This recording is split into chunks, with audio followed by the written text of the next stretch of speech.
मन भजले हरि का प्यारा नाम है। गोपाला हरि का प्यारा नाम है, नंद लाला हरि का प्यारा नाम है। गोपाला हरि का प्यारा नाम है, नंद लाला हरि का प्यारा नाम है। श्री राधे गोविंदा मन भजले हरि का प्यारा नाम है। श्री राधे गोविंदा मन भजले हरि का प्यारा नाम है।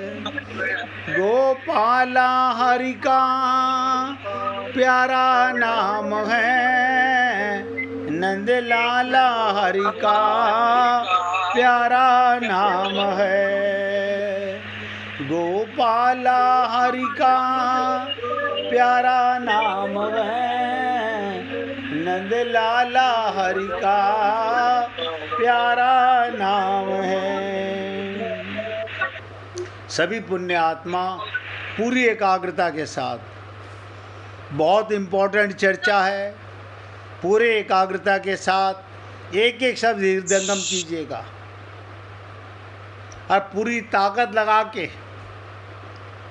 भगवान ने कहा माँ मेति सो अर्जुना, नाशवान कर्मों से,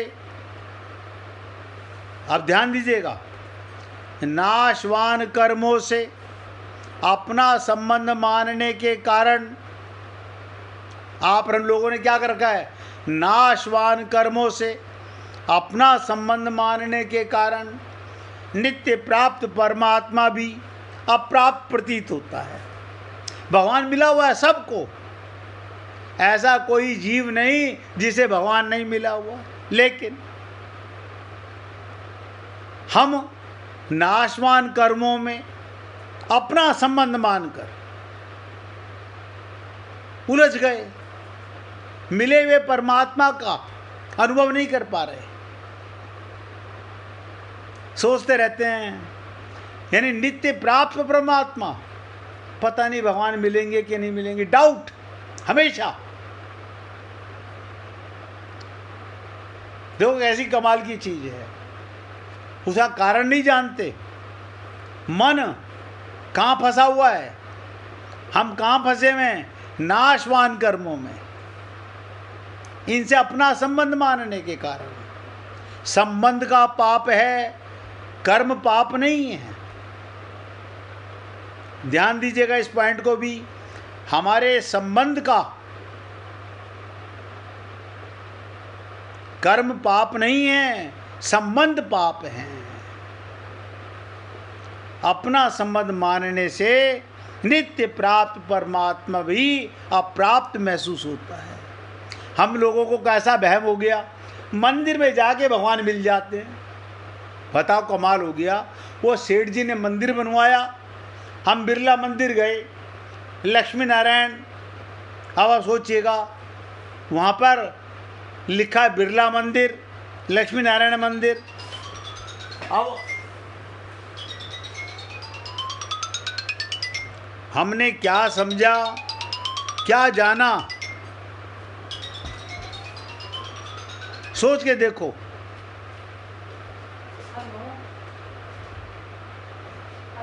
नाशवान कर्मों के साथ में, मैं फिर बता रहा हूं, कर्म माने सेवा।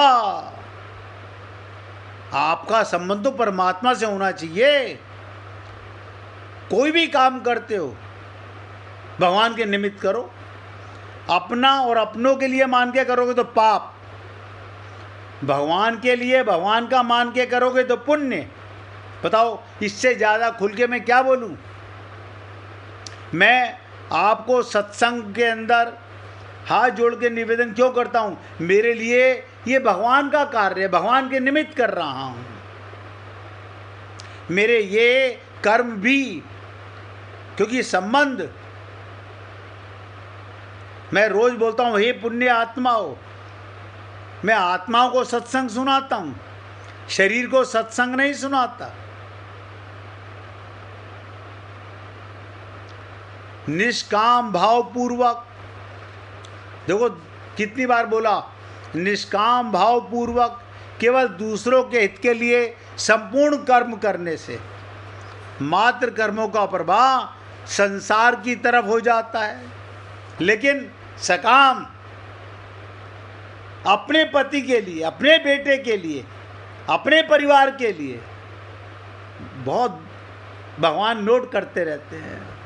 बताओ, हम अच्छा कार्य कर रहे हैं लेकिन सकामता आने से पाप हो गया। ये इतनी विचित्र चीज है, गीता के माध्यम से आपको सुनने में आ रही है।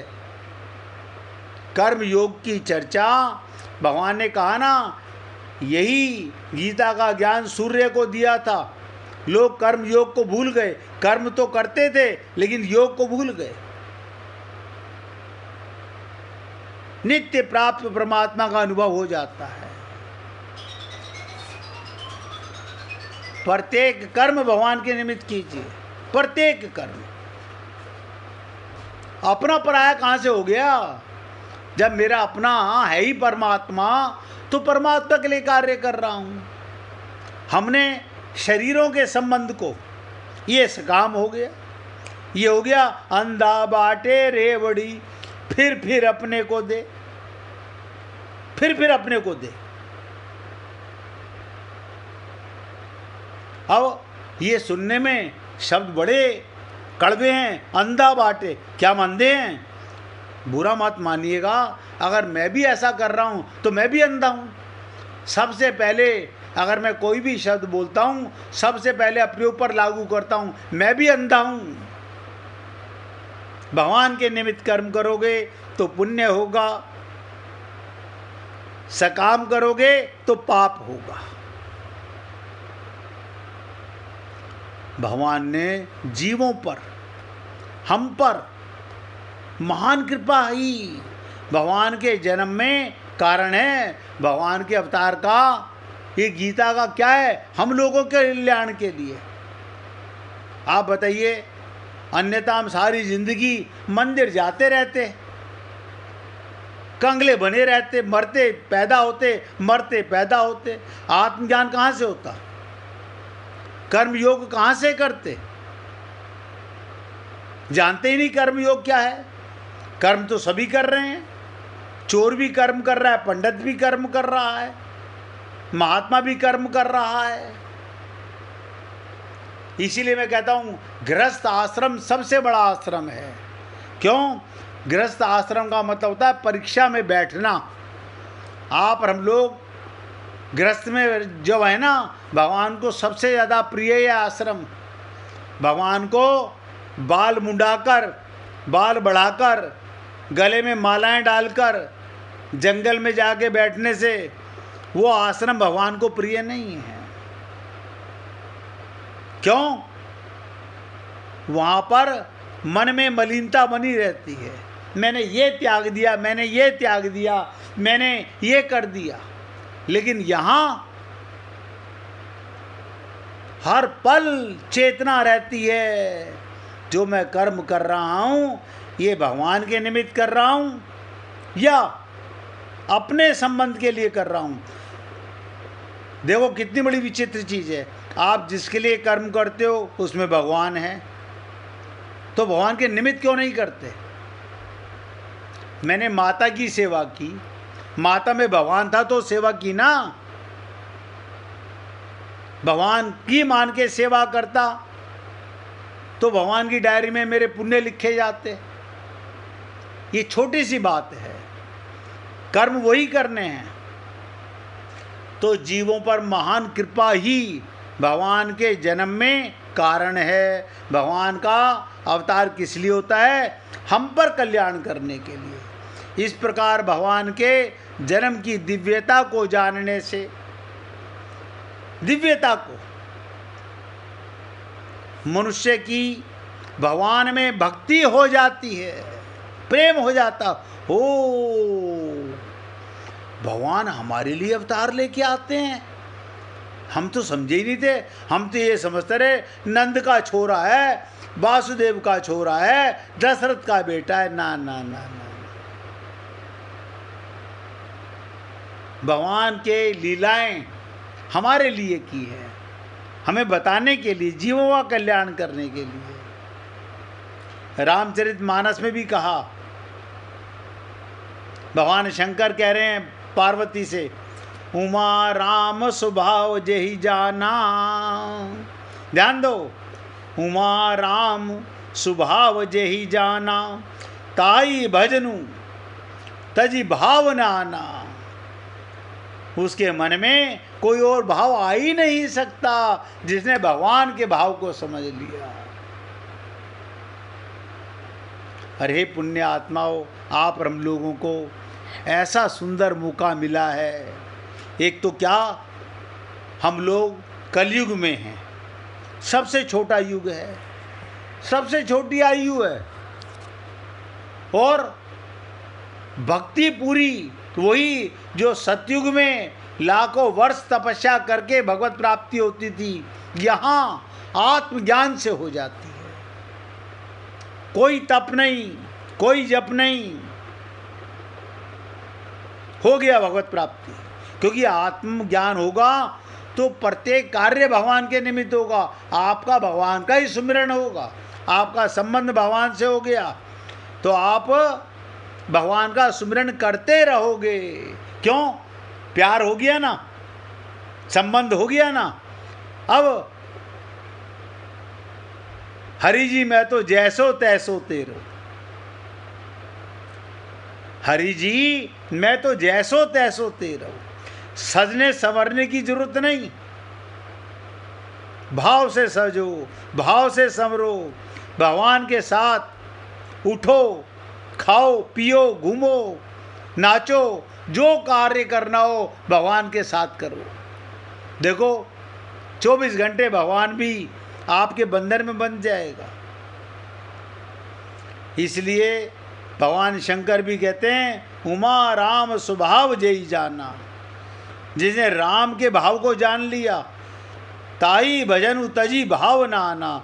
उसको प्रेम के अलावा कोई दूसरा भाव आ ही नहीं सकता, कोई ममता नहीं, कोई मोह नहीं, कोई आसक्ति नहीं, कोई अज्ञानता नहीं।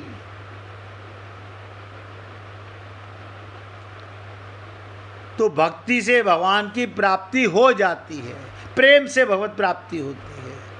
भगवान के कर्मों की दिव्यता को जानने से, ध्यान दीजिएगा, भगवान के कर्मों की दिव्यता को जानने से मनुष्य के कर्म भी दिव्य हो जाते हैं। भगवान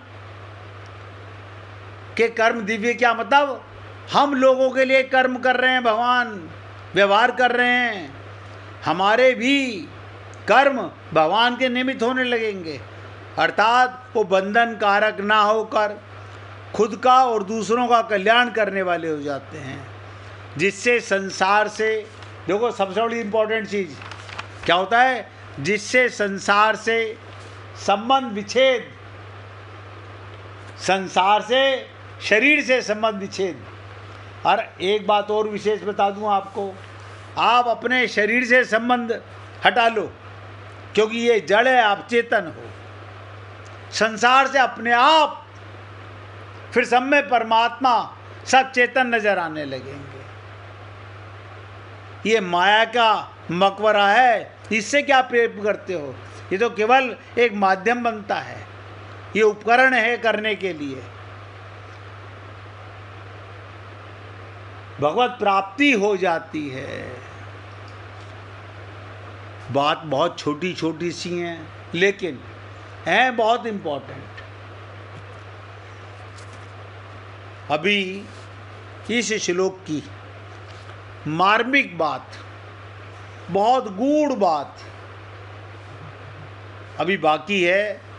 उसको समझने के लिए जितना आज जाना, पहले उसको पूरी तरह से अपने जीवन में हम उतार लें और मान लें,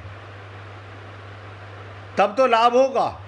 और ऐसे ही सुनते रहे, ये सोचें इससे नतीजा ना ना, कुछ नहीं होगा, कुछ नहीं होगा। भगवत प्राप्ति कब होगी? जब आत्म ज्ञान होगा। आत्मज्ञान के बिना भगवत प्राप्ति नहीं होती।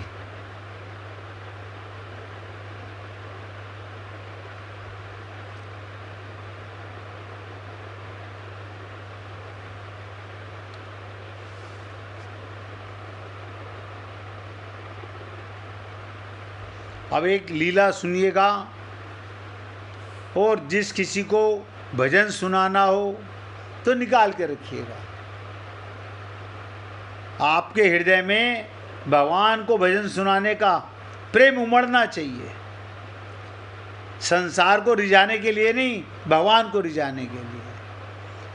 संत की आश्चर्य कहानी। क्या? किसी नगर में राजकन्या का विवाह था, मंगल के बाजे बज रहे थे। उसी नगर में एक सिद्ध महात्मा रहते थे। महात्मा बाजों की आवाज़ सुनकर दरबार में गए। राजा से मालूम होने पर कि राजकन्या का विवाह है, उन्होंने कन्या को देखना चाहा। राजा ने कन्या को बुलाया। राजकन्या ने आकर महात्मा के चरणों में प्रणाम किया। महात्मा ने न मालूम किस अभिप्राय से उसे नख शिख तक देखकर, यानी पैर से लेके शिखा तक, सर तक देखकर राजा से कहा, इस लड़की का हमसे विवाह कर दो। अब ध्यान से सुनिएगा, अद्भुत लीला है। यानी क्या कहा? इस कन्या का हमसे विवाह कर दो। राजा तो सुनते ही सहम गया। राजा बुद्धिमान था। महल में जाकर एक जोड़ी बहुमूल्य मोती लाया। मोती को आकार, ध्यान दीजिएगा, मोती का आकार कितना बड़ा था? मुर्गी के अंडे जितना। और उसने शारदीय पूर्णिमा के चंद्रमा की सी ज्योति छिटक रही थी मोती के अंदर। राजा ने नम्रता से कहा, भगवान, हमारे कुल की रीति है, जो इस तरह के 108 मोतियों का हार कन्या को देता है। 2 मोती लाया था। बोला, हमारे कुल की रीति है, जो 108 मोतियों की हार कन्या को देता है, उसी से हम कन्या का विवाह करते हैं। महात्मा ने निर्विकार चित्त से पर उत्साह से कहा, हाँ हाँ, तुम्हारी कुल की प्रथा को पूरी होनी ही चाहिए। ये दोनों मोती के दाने मुझे दे दो, इसी नमूने के 108 मोती में ला दूंगा, परंतु खबरदार, तब तक लड़की को किसी दूसरे से ब्याह ना कर देना। राजा ने सोचा था महात्मा मोती की बात सुनकर निराश होकर लौट जाएगा, परंतु यहाँ तो दूसरी बात हो गई। राजा जानता था महात्मा ऊंचे दर्जे के सिद्ध पुरुष हैं, उनकी आज्ञा ना मानने से अमंगल हो सकता है। अतएव राजा ने दोनों मोती उनको दे दिए और कहा, भगवान, आगे लगन नहीं है, आप जल्दी लौटिएगा। राजा ने सोचा ऐसे मोती कहीं मिलेंगे नहीं, महात्मा सच्चे पुरुष हैं, लौट ही आएंगे, तब लड़की का विवाह निर्दिष्ट राजकुमार से कर दिया जाएगा। राजा ने विवाह स्थगित कर दिया। अब ध्यान से सुनिएगा, महात्मा मोती के दाने झोली में डालकर चल दिया। 3 दिन हो गए। महात्मा समुद्र के किनारे बैठ कमंडल भर समुद्र का जल, समुद्र से भर पानी खींच रहे हैं, कमंडल में बाहर उलीच रहे हैं। उन्हें खाना पीना सोना भी स्मरण नहीं रहा, ना थकावट, ना विषाद, ना निराशा, ना विराम। एक लगन से कार्य चल रहा था। महात्मा की अमोघ क्रिया। प्रकृति में हलचल मची, अंतर जगत में क्षोभ उत्पन्न हो गया। समुद्र देव ब्राह्मण का रूप धर के बाहर आए तो समुद्र देवता ब्राह्मण के रूप में पूछा, भगवान ये क्या कर रहे हैं आप? समाधि से जगे हुए की भांति उनकी ओर देखकर सहज सरलता से महात्मा बोले, 108 मोती के दाने चाहिए मुझे। समुद्र में पानी रही रहेगा तब मोती मिल जाएंगे। यानी कमंडल भर भर के समुद्र को खाली कर रहे हैं। ब्राह्मण ने कहा, जो समुद्र बनकर के आया था ब्राह्मण, समुद्र की क्या इसी तरह से इतनी जल्दी बिना पानी को ख़त्म कर दोगे आप? महात्मा ने कहा, हाँ क्यों नहीं हो जाएगा, पानी तो उलीच ही रहे हैं, 2 दिन आगे पीछे, अपने को कौन सी जल्दी पड़ी है? ब्राह्मण बोला, अगर समुद्र आपको मोती दे दे तो? ब्राह्मण देवता बोले, अगर समुद्र आपको मोती दे दे तो? महात्मा बोले, फिर क्या, हमारा समुद्र से कोई दुश्मनी नहीं है जो हम उसे बिना पानी का बनाएंगे। ब्राह्मण रूपी समुद्र बोला, अच्छा तो लीजिए। समुद्र की एक तरंग आई और मोतियों का ढेर लग गया। महात्मा ने झोली से दोनों मोती निकाले, ठीक मिलाकर 108 मोती झोली में डाल लिए और चलने के लिए उठ खड़े हुए। ब्राह्मण वेशधारी समुद्र ने कहा, भगवान कुछ मोती और ले जाइए। महात्मा बोले, हमें संग्रह थोड़ी ही करना है, कोई मोतियों की दुकान लगानी है, जरूरत थी उतने ले लिए, अब हम व्यर्थ बोझ नहीं ढोएंगे।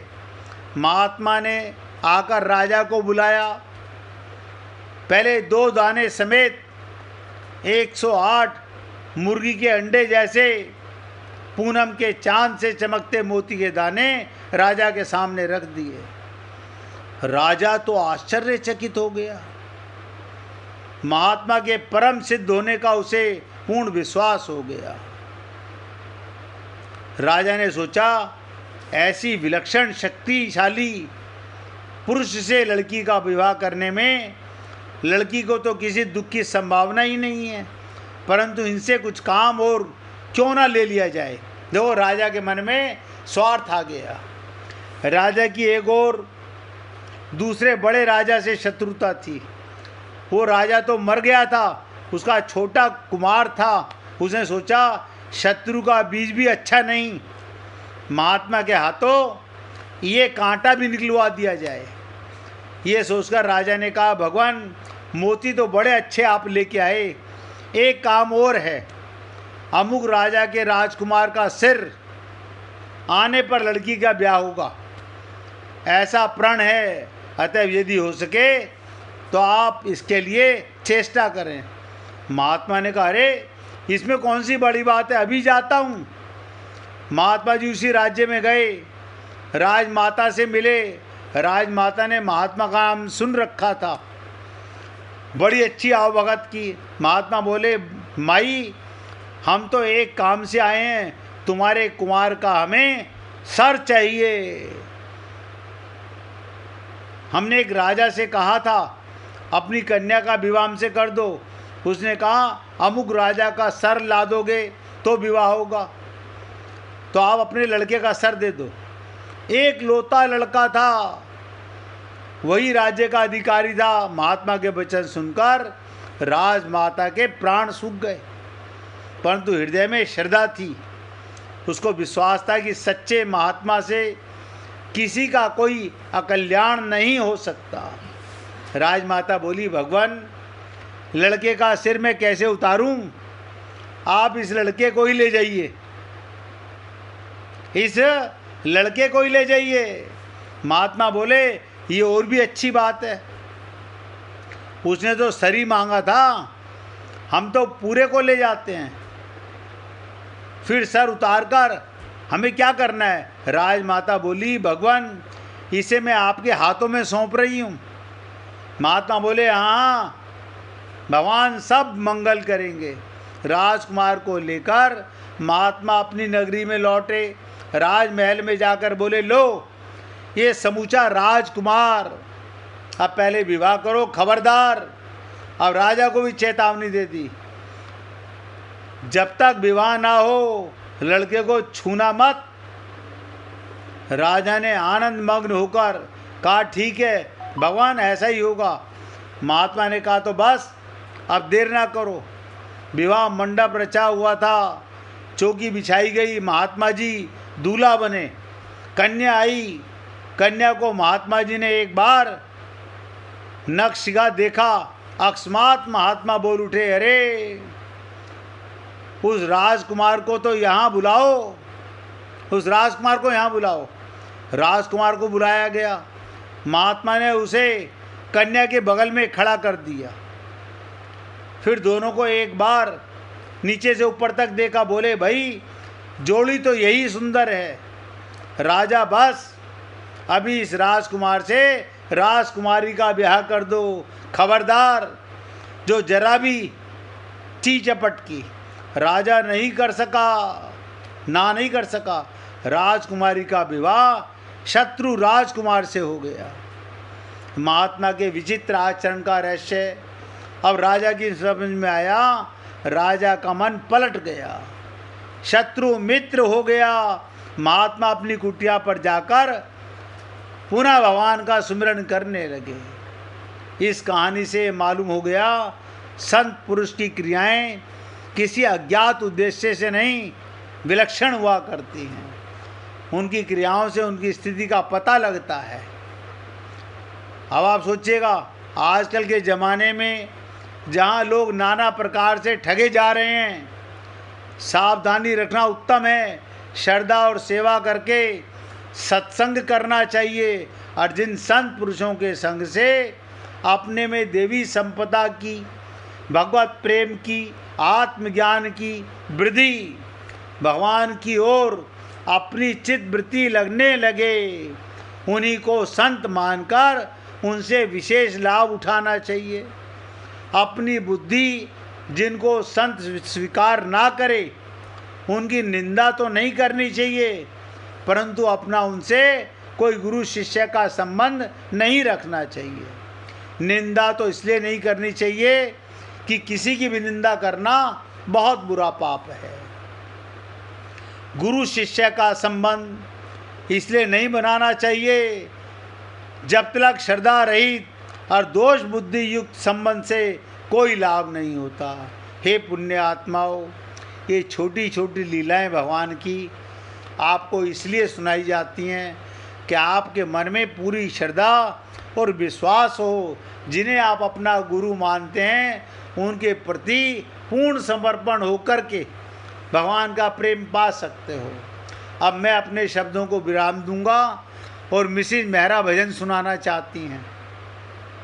आप मिसिज मेहरा से भजन सुनिएगा। देवी जी मोबाइल पास में रख के बोलिएगा। राधे राधे। राधे राधे जी, मोबाइल पास में रख लीजिए। अच्छा जी। तन साफ बनाते हो, मन साफ बनाया करो। तन साफ बनाते हो, मन साफ बनाया करो। दुनिया को रिझाते हो, मालिक को रिझाया करो। दुनिया को रिझाते हो, मालिक को रिझाया करो। सत्संग बड़ा दुर्लभ है, मन मैल यहाँ धुलती। सत्संग बड़ा दुर्लभ है, मन मैल यहाँ धुलती। सर्व कर्मों से उत्तम हरि नाम की है मस्ती। सब कर्मों से उत्तम हरि नाम की है मस्ती। सब संतों का कहना है, सत्संग में नहाया करो, सब संतों का कहना है, सत्संग में नहाया करो। तन साफ बनाते हो, मन साफ बनाया करो, दुनिया को रिझाते हो, मालिक को दुनिया ना जाना, कर्मों का खेल है, दुनिया में आ जाना, कर्मों का खेल है, नारी पिता माता ये कैसा मेल है, पुत नारी पिता माता ये कैसा मोह माया में फंस कर कि न जन्म गवाया,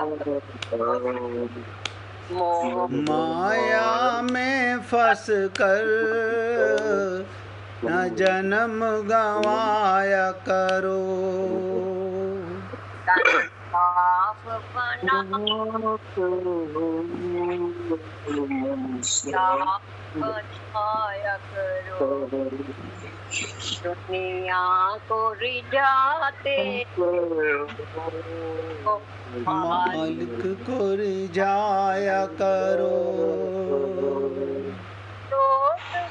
आए हो, किस लोक में जाना है, किस लोक से आए हो, किस लोक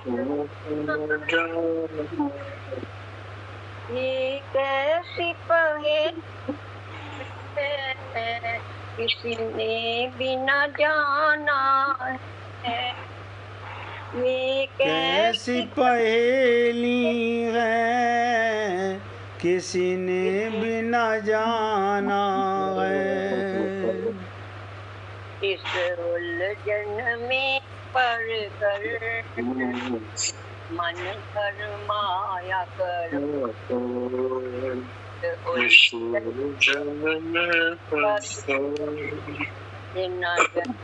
गवाया करो, तन साफ मन साफ बनाया करो।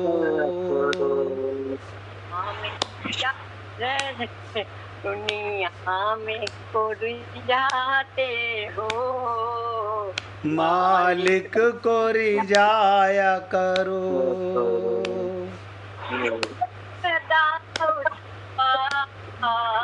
जो लायन मोल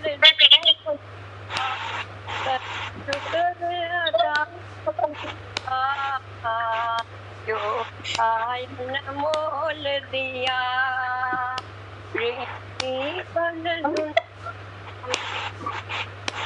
तू फर्ज निभा अपना,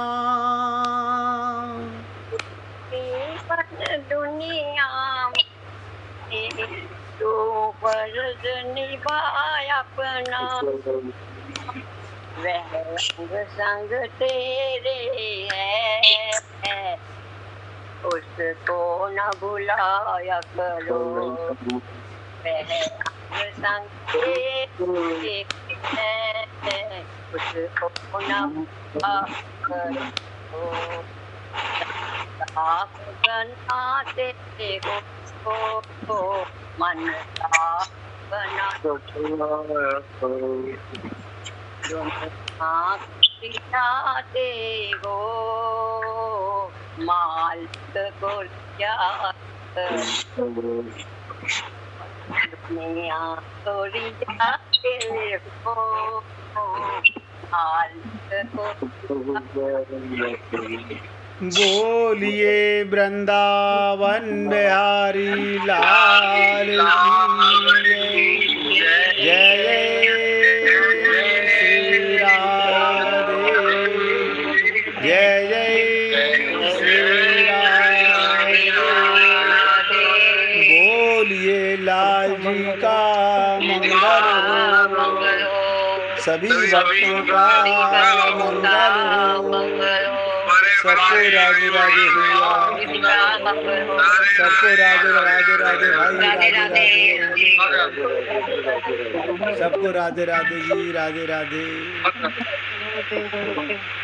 सबको राधे राधे जी।